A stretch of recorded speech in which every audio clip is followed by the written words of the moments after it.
Et surtout que l'équilibrage géopolitique de ce gouvernement Raymond Ndong Sima III retient également l'attention de notre rédaction, le regard de Jean-Augustin Denguy.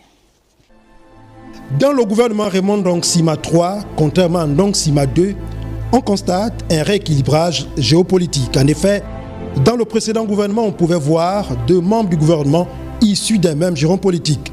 C'était le cas par exemple dans la province de l'Ogooué-Maritime, précisément à Omboué, avec le ministre des Affaires étrangères, Régis Onangandiaï, et celui des Sports, Dr Jacques Ogan.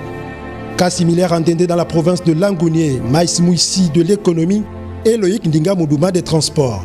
Pareillement pour Mouabi dans la province de la Nyanga, avec le colonel Ulrich Manfumbi et Madame Louise Boukandou de la fonction publique. Le gouvernement Raymond Ndong Sima III a pu rééquilibrer les choses. On peut alors voir des localités avec des filles et fils faire leur entrée au gouvernement, notamment à Mouila, Mayumba et Gamba pour ne citer que cela.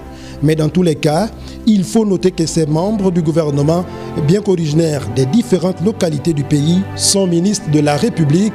Ils vont dès à présent, chacun ce qui les concerne, travailler d'arrache-pied aux côtés du Premier ministre sous les instructions du président de la transition à œuvrer au quotidien à la résolution des problèmes qui minent la société gabonaise et favoriser le bien-être des populations. Il faut dire que ce réaménagement donne lieu à quelques changements, parmi lesquels une présence remarquée des femmes, l'approche genre plus que jamais bien représentée. Mais pour quel objectif? Léa Bifane. Le gouvernement Ndong Sima III remanié se distingue par une forte représentativité des femmes. 11 au total, soit 5 entrants, 2 sortantes et 6 femmes qui restent aux commandes. Dans une dynamique marquée par une volonté de placer la gente féminine parmi les acteurs de la gouvernance du pays, une qui a fait ses classes au sein du sérail de la politique gabonaise, gravi les échelons de ministre d'État, ministre de l'Éducation nationale et de l'Instruction civique, Caméliane Toutoum Leclerc. À travers cette montée en grade, les autorités de la transition accordent un intérêt particulier à la femme gabonaise qui incarne un pouvoir de développement économique et humain.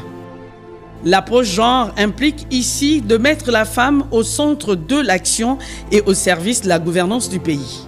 Dans un contexte où la transition rime avec la restauration des institutions, les ministres tels que professeur Marcel Ibinga, Annette Polo, Cyrielle Zora Kassa, Elodie Foufoué, Armande Longo auront la mission de démontrer aux côtés des ministres maintenus que la femme gabonaise a un rôle majeur à jouer dans le renouveau du Gabon. Alors, mesdames, au boulot. Et l'annonce de ce gouvernement fait réagir plus d'un. Dans l'élément qui va suivre, vous aurez les avis, mais également les attentes de certains compatriotes. Ils sont au micro de Alpha Ndombi Moussavou et Arnaud Mengue. Actuellement, on attend de celui-ci beaucoup de choses.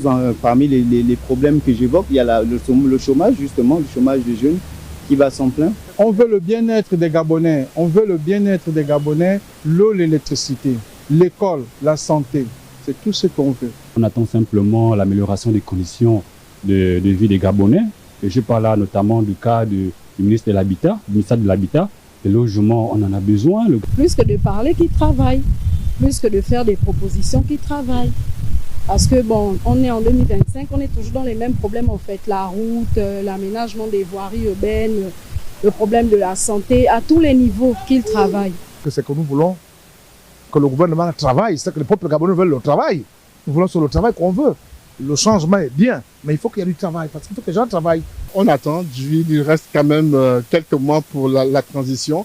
On espère voir quelque chose changer au niveau du gouvernement.